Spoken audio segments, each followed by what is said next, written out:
have an inkling, I'm going to be talking about Amiibos today.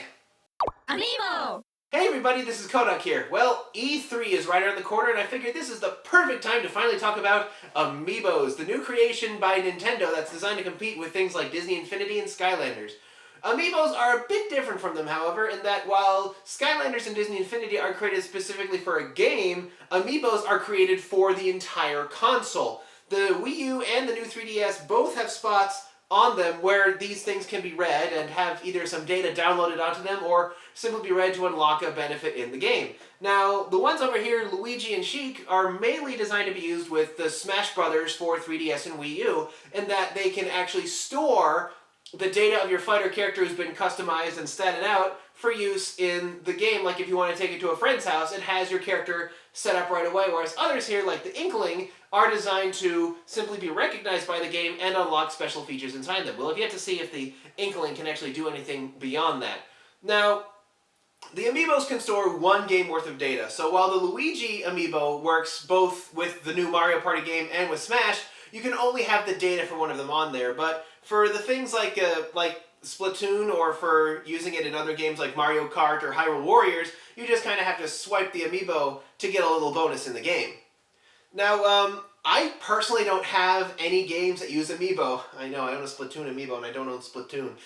Go figure. But the same was true for me for a lot of the other games like Disney Infinity and stuff like that, so once I get around to actually getting one of the games, I'm sure I'll be able to talk about them a lot more in detail. But as far as figures go, a lot of the appeal of Amiibo is the fact that they are pretty high quality figures of your favorite Nintendo characters. I mean, there's action figures and stuff, but the thought that you can actually do some extra stuff in the game makes them a bit more appealing. Although, I've yet to see where, I mean, they're still fairly young, so we have yet to see if, like, owning an Amiibo, like, the real appeal of it is that you can constantly get these little bonuses, like, more and more games will come out that you can tap your Amiibo onto or connect your Amiibo with that you can use it, but I don't know if that will become, like, a selling point for some people where the thing that determines whether or not they buy a new game is whether or not it works with the Amiibo. I mean, it's Nintendo. They have fantastic first-party games anyway, so I don't see why people would turn down a first-party game they'd like just because they didn't have the Amiibo for it.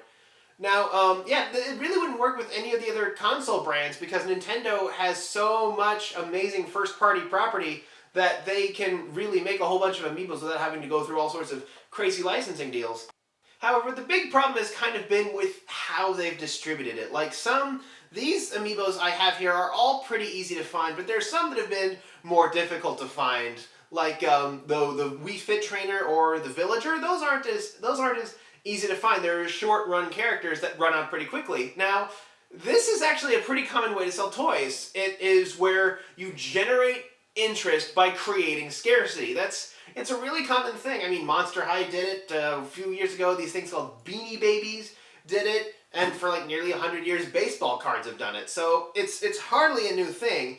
But the thing is, with a lot of those toys, like with I know especially with Monster High, is that later they release an easier to find version of a lot of those characters, so we'll have yet to see if that will happen with the Amiibos, but I really hope it does. One of the reasons I don't own Smash yet is I said I would only get Smash if I could get my main playable character in Amiibo form.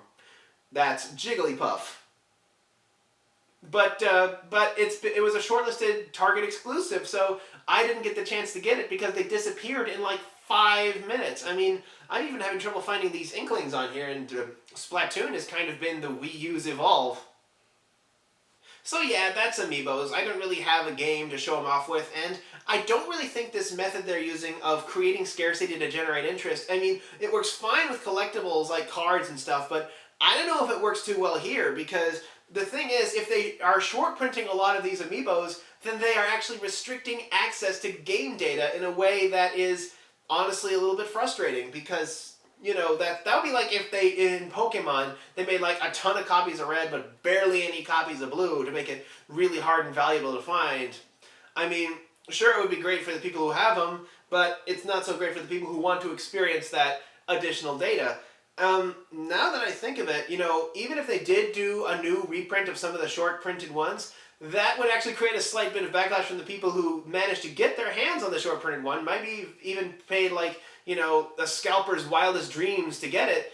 and they'd be mad because what they had wasn't so special anymore. So it's a really intricate balancing game. You also don't want to create like what's been going on with Disney Infinity and Skylanders, especially Disney Infinity, and that everything is just way overstocked because people just aren't buying it because it's just too plentiful. So it's going to be a difficult balance. We're going to see what they do in E3. One thing I have noticed is that the Inklings box is a lot shorter than the regular Amiibo boxes have been. And if this is a trend that continues, it's the shorter box design. It might be to save materials, but it might also to be so that they can stash more of these figures on one peg, which hopefully means they're moving to a higher production and are satisfied with what this little 6-month test has produced. So, hopefully we'll see some more cool stuff for Amiibos. There's definitely going to be a Star Fox game, which might have something for the Fox Amiibo. I'm hoping for a report of a new Metroid game, so that my little Samus here can do something. I mean, it might just be an unlock, or it could be something cool, like a save state, or it could unlock the space-time beam, which is something in Super Metroid that lets you restart the game with all the power-ups you've already collected.